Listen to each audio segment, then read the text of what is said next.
Donc, du coup, merci de nous rejoindre à tout le monde. Aujourd'hui, on va s'atteler à parler d'un sujet, donc du sujet beauté, et en fait, surtout de la performance d'Amazon par rapport aux autres retailers. Donc, le sujet beauté, c'était un sujet qu'on a choisi pour donner l'exemple de ce qui se passait sur Amazon et qui est assez révélateur et surtout qui est d'autant plus révélateur dans ce contexte de préparation des campagnes Black Friday et puis des campagnes de fin d'année qui sont importantes pour beaucoup d'entre nous.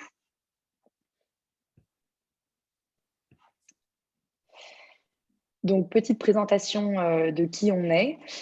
Donc, nous, on est SimilarWeb. SimilarWeb, c'est une solution de digital intelligence qui fournit donc une vue complète et réelle de la performance des apps et des sites. Donc, ce qui se passe, c'est que vous pouvez taper dans notre solution n'importe quelle URL de site web ou d'application et avoir des données qui vous permettent à la fois de vous benchmarker par rapport à vos concurrents, de regarder le trafic, la conversion, les canaux d'acquisition de n'importe quel site web et donc du coup d'offrir à vos équipes et nous on offre aux décideurs et aux équipes marketing communication une vision complète du monde digital en pleine évolution et afin que vous puissiez du coup vous benchmarker, avoir plus d'informations sur vos concurrents et surtout en temps réel puisque nos données sont mises à jour quotidiennement sur plusieurs pays. Donc aujourd'hui on travaille avec plus de 190 pays en termes de données. Donc ça, c'est qui on est. Je vais vous expliquer assez rapidement la méthodologie qui nous permet d'en arriver là. Donc on a une méthodologie en 4 temps. On a une approche qui est aujourd'hui unique sur le marché, puisque d'abord on collecte les données à partir de plusieurs sources d'informations, donc comme les réseaux participatifs, la mesure directe des données publiques, entre autres. Donc ça, c'est la manière de collecter les données. On synthétise ensuite ces données à travers un processus de nettoyage, de traitement des données et d'assemblage des données, pour ensuite les modéliser et leur permettre d'être enrichis dans une plateforme, donc la plateforme auquel nos clients ont accès, qui n'est pas une plateforme avec juste une liste de données, mais qui est une plateforme bien sûr enrichie avec des insights qui sont prêts à l'emploi, qui sont fournis directement pour vous et pour vos équipes. Donc, toute la présentation va être basée sur ces données-là, les données SimilarWeb. Et puis, si vous avez des questions, je vous inviterai du coup à nous les poser sur le chat au fur et à mesure. Et j'en profite pour saluer les personnes qui nous ont rejoints en cours de route.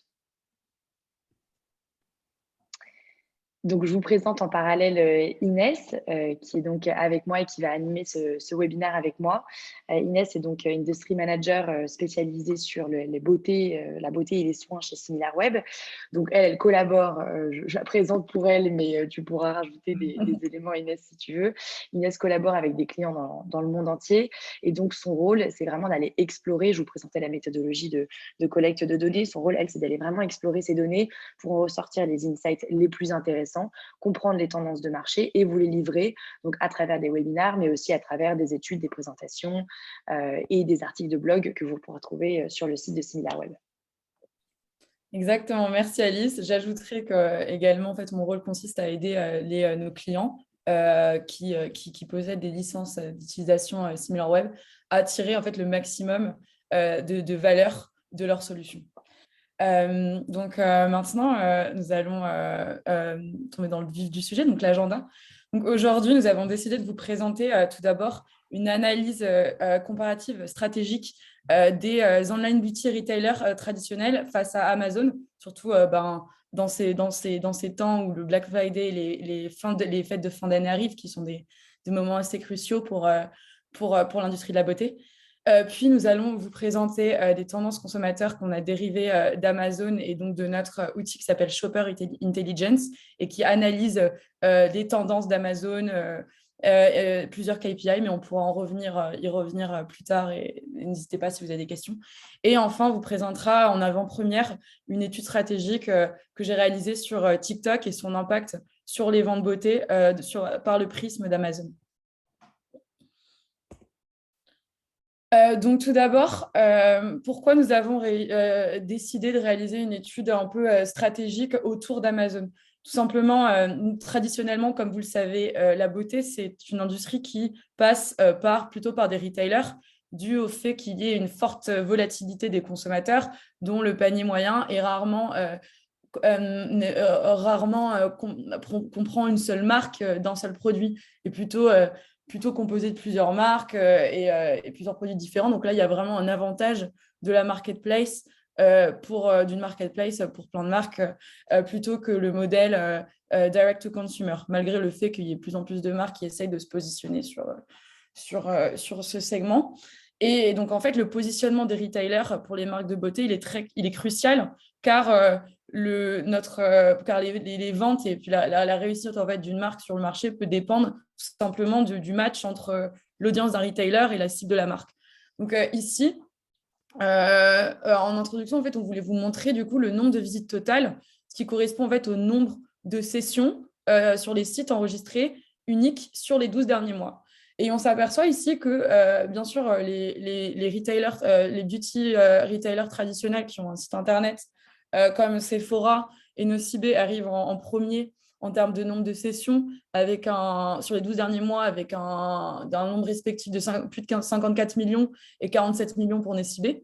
En revanche, on s'aperçoit que la catégorie beauté et parfum d'Amazon, elle comptabilise plus de 27 millions de sessions sur 12 mois, donc qui passe en troisième position sur ce KPI.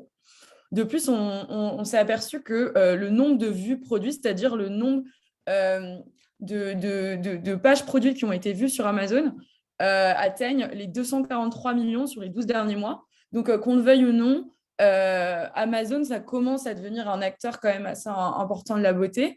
Et maintenant, du coup, on va vous emmener vers notre étude comparative un peu pour entrer dans les détails et regarder qu'est-ce qui se passe vraiment sur le marché français.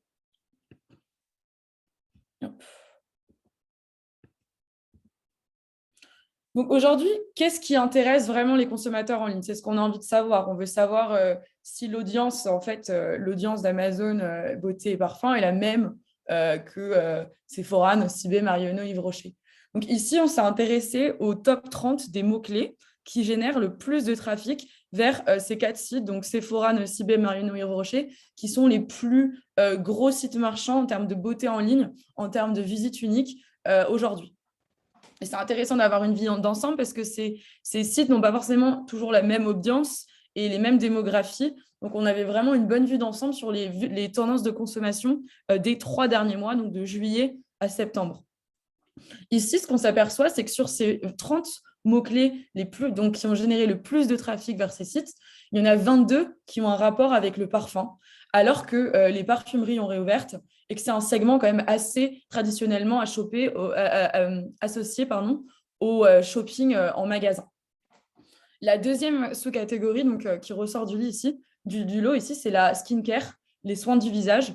Donc, on voit que des marques comme The Ordinary ou CeraVe arrivent assez haut dans le classement et c'est des marques qui sont extrêmement plébiscitées, notamment sur TikTok, ce qu'on verra après.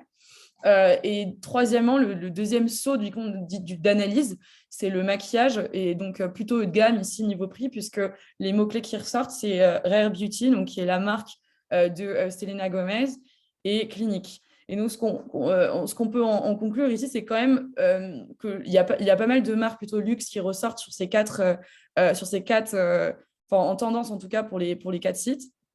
Ce qui, on va voir dans le slide suivant, n'est pas le cas pour Amazon. Donc ici, nous avons du coup compilé le top 30 des recherches dans Amazon Beauty et Parfum sur les 3 derniers mois pour comparer en fait qu'est-ce qui a attiré, qu'est-ce qui a intéressé les consommateurs sur Amazon. Et en fait, on voit que c'est des produits de consommation, de grande consommation qui attirent plus. Les Français n'utilisent pas Amazon pour les mêmes achats que les beauty retailers traditionnels. Donc, en fait, sur ces 30 mots-clés, on s'aperçoit qu'il y a 4 mots-clés qui sont autour des ongles, du vernis semi-permanent qui arrive premier, faux ongles, vernis à ongles. 5 autour du soin de la barbe et des cheveux des hommes, puisque c'est quand même un sujet qui est assez tendance, la beauté masculine, surtout en ligne, avec tondeuse cheveux homme, tondeuse barbe homme, tondeuse cheveux. Puis, il y en a 8 autour du soin des cheveux et des accessoires des cheveux pour la femme, et seulement 2 autour du parfum. On notera aussi qu'il n'y a pas de mention de marque premium ici, alors que c'est le cas dans les recherches US. Sur le marché US, dans nos données de Shopper Intelligence, on voit que les consommateurs utilisent maintenant Amazon pour faire des recherches de beauté un peu plus premium. Ce que je trouve intéressant ici, Inès, si je me permets de rebondir, c'est qu'on voit vraiment la différence de comportement, on va dire, des consommateurs. Et donc, du coup, ça peut aiguiller aussi les marques de voir cette différence de comportement. On a vu, du coup, sur les top 30 mots-clés qui génèrent du trafic vers les retailers, on va dire, traditionnels, que c'est une recherche qui est vraiment drivée par le nom de la marque, surtout sur le parfum. Donc, il y a une recherche qui est beaucoup plus précise. Ici, sur Amazon, c'est des recherches qui sont beaucoup plus larges.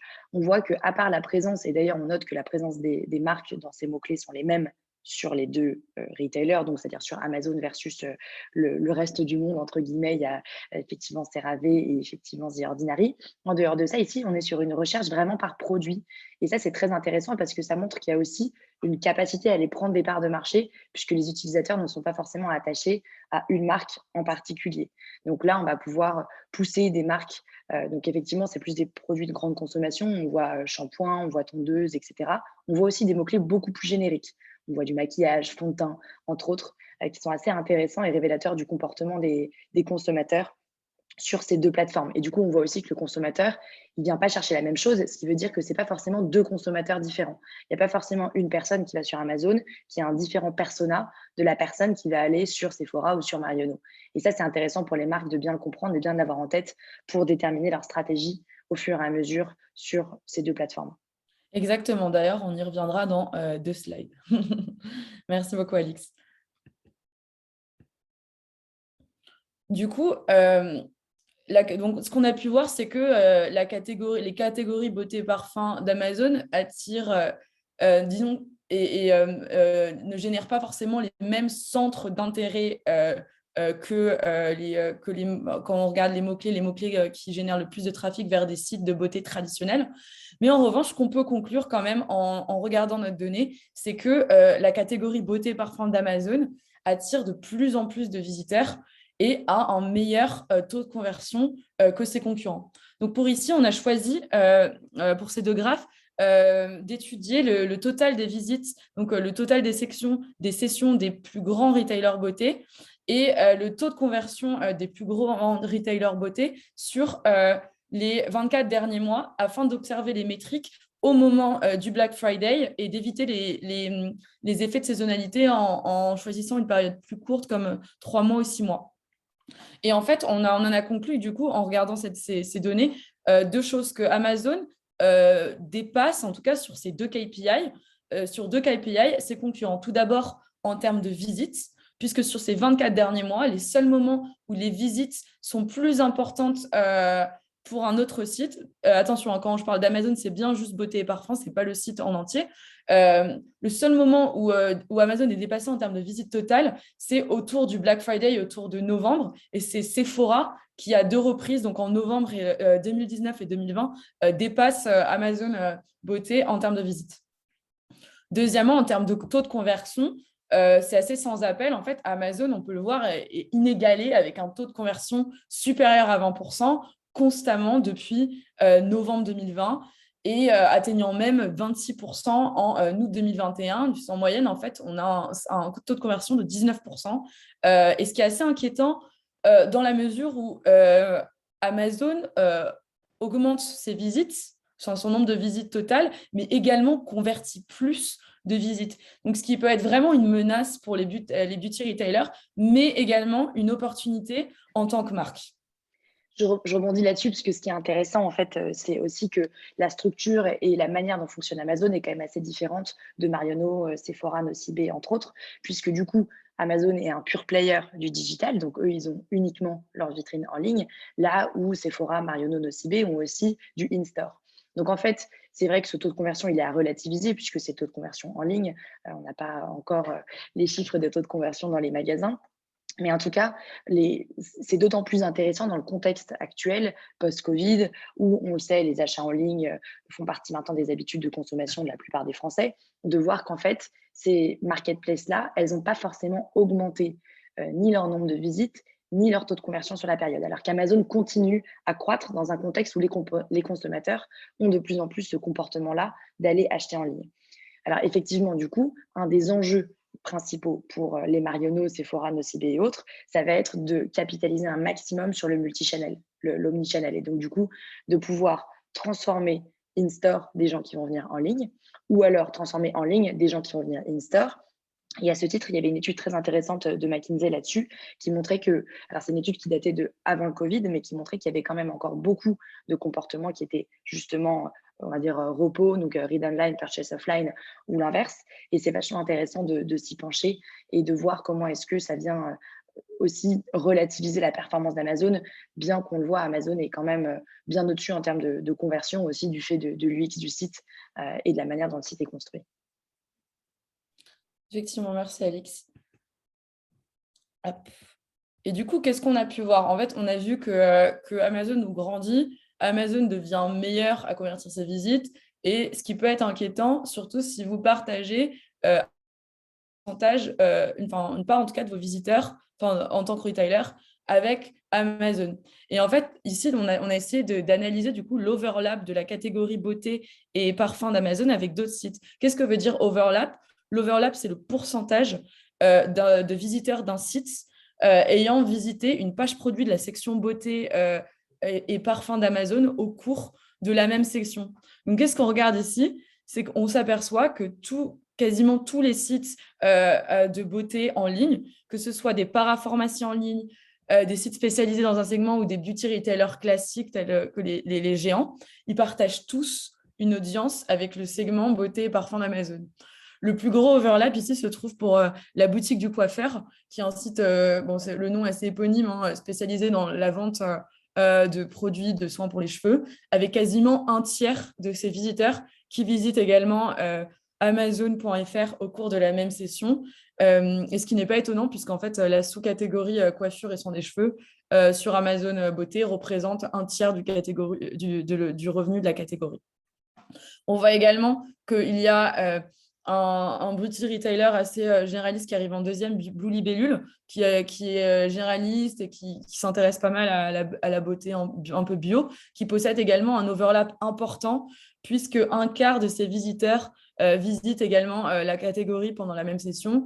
Et quand on regarde les chiffres des beauty retailers traditionnels, tels que Marionneau et Sephora, on est à 9 et 10% respectivement d'overlap, alors que Notino et Look Fantastic, qui sont plus des online players, full online players, puisqu'ils n'ont pas de magasins physiques, possèdent respectivement 17 et 20% d'overlap. Donc, on voit quand même que même aujourd'hui, même si Amazon ne propose pas les mêmes gammes de produits, en tout cas pour l'instant, que les beauty retailers traditionnels, il y a quand même un overlap qui est déjà présent et une audience commune en fait entre ces différents types d'acteurs.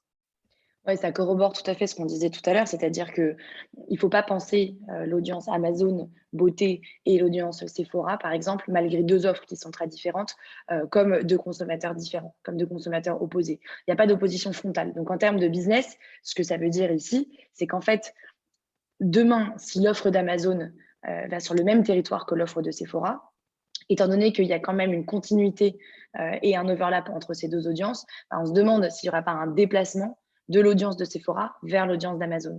Donc, c'est là où ça représente à la fois une menace, on va dire, pour la santé de ces retailers-là, relative bien sûr, et qui pourra être contrée par une certaine stratégie. En revanche, ça représente une opportunité pour les marques qui aujourd'hui, pour la plupart, ou en tout cas pour les marques les plus connues, vendent encore uniquement, ou les marques les plus pointues, vendent encore uniquement via des beauty retailers qui sont spécialisés. Et ben on se pose la question, enfin en tout cas, ça permet de poser la question aussi de leur capacité à vendre sur Amazon. Parce qu'en fait, ils vont quand même toucher à la fois des nouveaux consommateurs, on l'a vu, à la fois des consommateurs qui touchent aussi sur des beauty retailers traditionnels, on l'a vu, avec des meilleurs KPI. Exactement. Pardon, excusez-moi. Hop. Et donc maintenant, en fait, on va passer à la deuxième partie de ce webinaire, c'est on va passer aux insights, aux dernières tendances beauté, du coup, qu'on a repérées sur Amazon. Donc, la plupart des chiffres vont être sur les 3 derniers mois. En revanche, ici, on a quand même choisi de vous montrer la croissance du chiffre d'affaires par sous-catégorie beauté et parfum depuis les 24 derniers mois. Pourquoi les 2 dernières années? Pour une raison très simple, parce que sur les 6 derniers mois, le chiffre d'affaires est en baisse quand même sur la plupart des sous-catégories d'Amazon, dû à l'été et à la réouverture des magasins, la fin du couvre-feu, etc. Et les 24 derniers mois, c'est assez intéressant car on peut vraiment comparer à l'avant-Covid. Donc, en fait, sur les 2 dernières années, on se rend compte que le chiffre d'affaires de la catégorie beauté et parfum d'Amazon a augmenté de 20% CAGR. On voit également que la catégorie avec la croissance la plus importante est outils, accessoires et outils, donc tout ce qui concerne fossiles, pinceaux, miroirs, etc., avec plus de 40%, quasiment 41% de croissance de chiffre d'affaires en 2 ans. Et parce qu'il est assez facile de transposer ce genre d'achat en ligne, puisque le facteur d'incertitude à acheter ce genre d'outils en ligne est assez moins élevé que pour d'autres catégories comme le parfum ou le maquillage, notamment avec la possibilité pour un consommateur de benchmarker les différents produits avec la note et les avis. Pareillement pour vernis à ongles, manucure ou bain, savon et soins du corps sont deux catégories qui ont le plus grandi en 2 ans en chiffre d'affaires. Et ça a du sens puisque c'est des produits de grande consommation où il n'y a pas un énorme risque perçu d'acheter en ligne. Enfin, en fait, on notera, ce qui est intéressant, c'est que même si sur ce graphe, on voit qu'en 2 ans, le maquillage le maquillage et soins pour visage sont des catégories qui n'ont pas énormément grandi en chiffre d'affaires. Enfin, disons qu'elles ont grandi, mais dans une moindre mesure que les autres. Si on prend nos chiffres sur les 6 derniers mois et qu'on les compare aux 6 derniers mois, non, aux 6 mois de l'année précédente, on s'aperçoit que c'est les deux catégories qui ont le plus grandi d'année en année. On voit une croissance de 44% en chiffre d'affaires pour pour le parfum, malgré la réouverture des magasins et des parfumeries, et bien sûr, plus d'occasions sociales quand même de porter du parfum. Et du coup, le deuxième secteur notable, le maquillage, a vu une croissance en chiffre d'affaires de plus de 80% d'année en année. Donc, ce qui est assez intéressant. Et d'ailleurs, on va observer ces tendances, plutôt là pour le maquillage et le soin de la peau, malgré le fait que ce ne soient pas les catégories qui ont le plus grandi en 2 ans. On s'aperçoit qu'en regardant le top 10, donc les best-sellers produits de beauté et parfum généralistes, ces tendances se retrouvent. Donc ici, sur 10 produits les plus vendus dans la catégorie beauté et parfum d'Amazon, 4 font partie de la catégorie skincare, dont 3 du visage, et notamment avec un fort accent sur les ingrédients naturels. Donc ici, on retrouve le charbon, l'acide hyaluronique bio, l'argile verte, l'huile d'argan, beurre de karité, etc. On retrouve également du coup la tondeuse pour cheveux en deuxième position, parce que comme on avait vu, c'était dans les 30 mots-clés générant le plus de clics au sein d'Amazon. On voyait que c'était un sujet qui était assez tendance, donc la beauté des hommes capillaires, disons. Et enfin, on retrouve sur ces 10 produits, 3 produits de maquillage, ce qui est assez intéressant, et étant donné que 10% des transactions proviennent de cette sous-catégorie.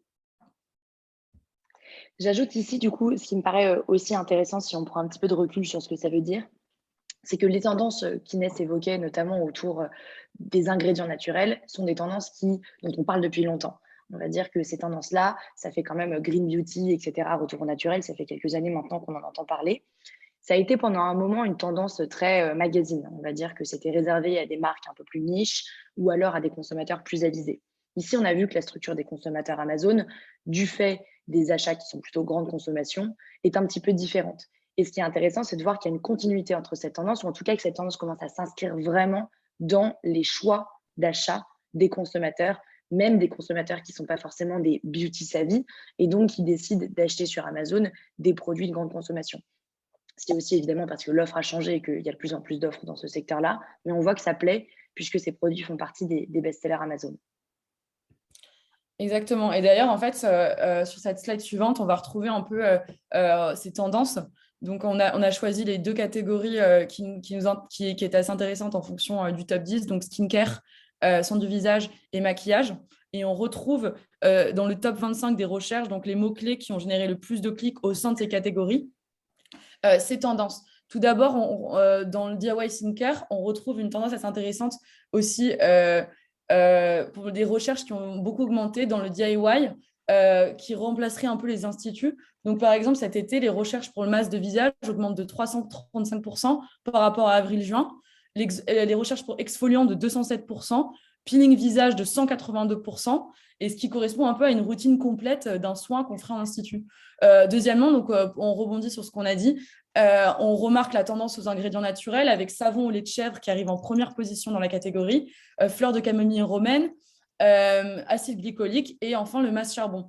On a enfin ici plusieurs marques qui ressortent, donc des marques très tendances de skincare, CeraVe, The Ordinary, Lily Skin. Deuxièmement, au niveau du maquillage, on perçoit clairement un effet rentrée puisque juste le terme maquillage prend plus de 96% en clic.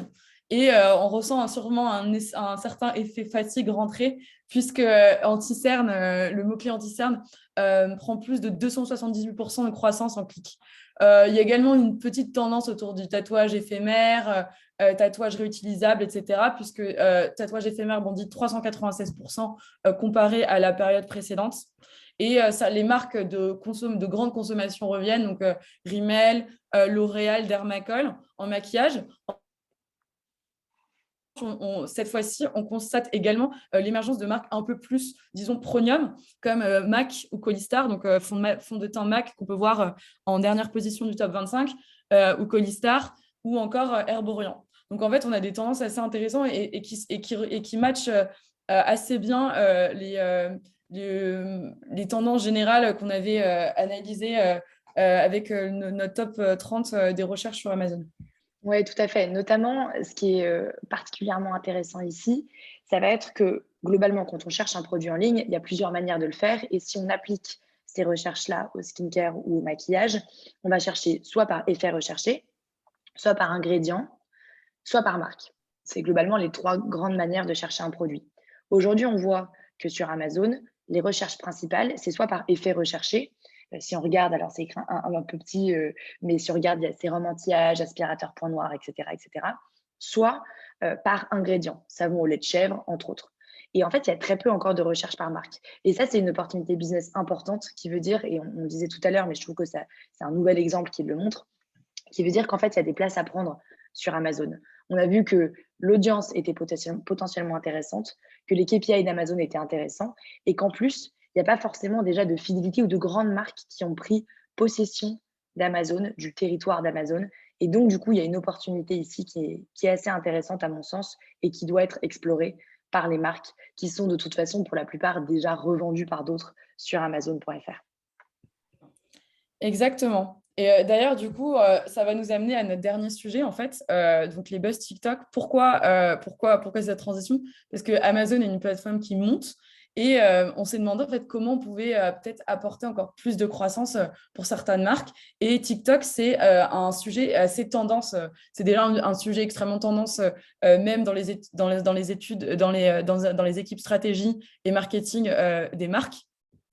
Et donc, du coup, je vais vous présenter en avant-première une étude que j'ai réalisée sur, c'est de la donnée américaine, sur en fait la croissance moyenne des ventes après une vidéo virale, donc de plus d'1 million de vues, en laissant de la benchmarker comparée à la croissance moyenne de la catégorie du produit. Donc ici, on avait 10 produits de catégories différentes, maquillage, rasage, skincare, cheveux, etc. Et on a essayé vraiment d'analyser, d'essayer de quantifier la croissance, enfin l'effet en tout cas TikTok sur les ventes sur Amazon. Et qu'est-ce qu'on a trouvé? Déjà, on a trouvé que 9 produits sur 10 montraient vraiment une évidence forte, entre une corrélation forte entre une exposition sur TikTok et une augmentation des revenus sur Amazon au-dessus de la moyenne de la catégorie dans le mois suivant la vidéo. Et donc, on a une croissance moyenne, en fait, pour tous ces produits, de mois en mois, de 85,3% après une vidéo virale.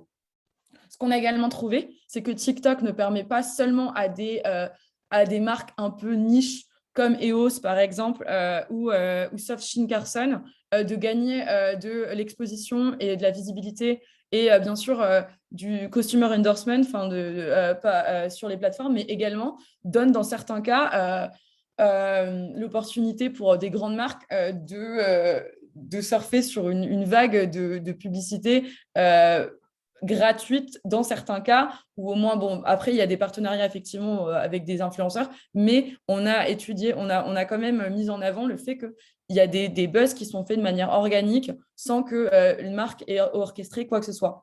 Troisièmement, on se rend compte que TikTok, l'exposition sur TikTok, c'est bien, mais ça ne garantit pas forcément une augmentation sur le long terme du revenu. Et on a trouvé que les ventes sur Amazon retournaient typiquement après quelques mois au niveau pré-vidéo. Et enfin, notre recommandation la plus forte ici, c'est qu'en fait, les marques de beauté devraient intégrer TikTok au cœur de leur stratégie, non seulement marketing, mais ensuite produit, pour essayer de penser quels éléments pourraient faire décoller le produit sur TikTok et qu'est-ce qui pourrait permettre de générer un tel customer endorsement et donc faire gagner confiance en les autres consommateurs au produit. Donc, pour finir, du coup, je te laisse conclure, Alice, en tant qu'hôte pour... Eh ben, avec plaisir. Je suis désolée, je vois qu'on dépasse un tout petit peu le temps. Mais donc, du coup, on voulait quand même faire le lien entre ce qui a été dit et Black Friday. Puisqu'en fait, pourquoi est-ce qu'on a parlé de Black Friday en introduction? C'est que toutes ces tendances qu'on observe sur les dernières années, les derniers mois, ça va être des choses qu'on va pouvoir inclure dans les campagnes de fin d'année. Le premier point, c'est qu'il ne faut pas sous-estimer Amazon en fait comme thermomètre des tendances beauté. On l'a vu. Ce ne sera peut-être pas les tendances les plus pointues ou les nouvelles tendances à venir. En tout cas, ça donnera aussi un bon indicateur de ce qui se fait, de ce qui marche, de ce qui ne marche pas, de comment les consommateurs recherchent. Et ça, c'est très intéressant. Le deuxième point, c'est qu'il faut du coup surveiller les mots-clés les plus recherchés pour continuer en permanence à travailler votre stratégie SEO. Et ces mots-clés, c'est important de les surveiller, ceux qui génèrent du trafic vers votre site, vers votre marque, ceux aussi qui génèrent du trafic vers les retailers. Et si vous travaillez dans des marques de beauté, on sait que c'est assez difficile d'avoir accès à ces données des retailers et que du coup, c'est un peu la boîte noire assez opaque. Donc du coup, c'est quand même important d'avoir accès à ce genre de données et également du coup de comprendre sur Amazon ce qui génère du trafic. Le troisième point, c'est ce dont parlait Inès à l'instant, qu'il faut continuer à monitorer les tendances virales. Donc, pas seulement les mots-clés qui sont recherchés, etc., mais aussi sur les nouveaux réseaux qui buzzent. Et donc, TikTok en fait partie. C'est TikTok une stratégie de communication à part entière maintenant pour la plupart des marques beauté et CPG de manière générale. Et donc, on voit que ça a quand même un réel impact sur les ventes, ce qui aujourd'hui restait encore un petit peu à prouver parce qu'on peut faire le buzz, devenir très viral et pas forcément ensuite être en rupture de stock en magasin. Mais donc, on voit que ça marche vraiment. Donc, n'hésitez pas à télécharger l'application TikTok et à continuer à regarder ce qui se fait. Et le quatrième point quand même, pour relativiser un petit peu ce qu'on disait sur Amazon, et on l'a dit à un moment en introduction, c'est qu'il faut capitaliser aussi sur l'expérience multichannel, omnichannel des retailers traditionnels. Lier le online et le in-store restera très important. La beauté ne se fera pas 100% en ligne, surtout sur des produits que les consommateurs ont envie de tester. En revanche, il peut y avoir une meilleure intégration de ces deux canaux, notamment sur les campagnes de fin d'année. Voilà un petit peu ce qu'on voulait vous partager. Alors, je sais qu'on n'a plus beaucoup de temps. En revanche, n'hésitez pas à poser vos questions.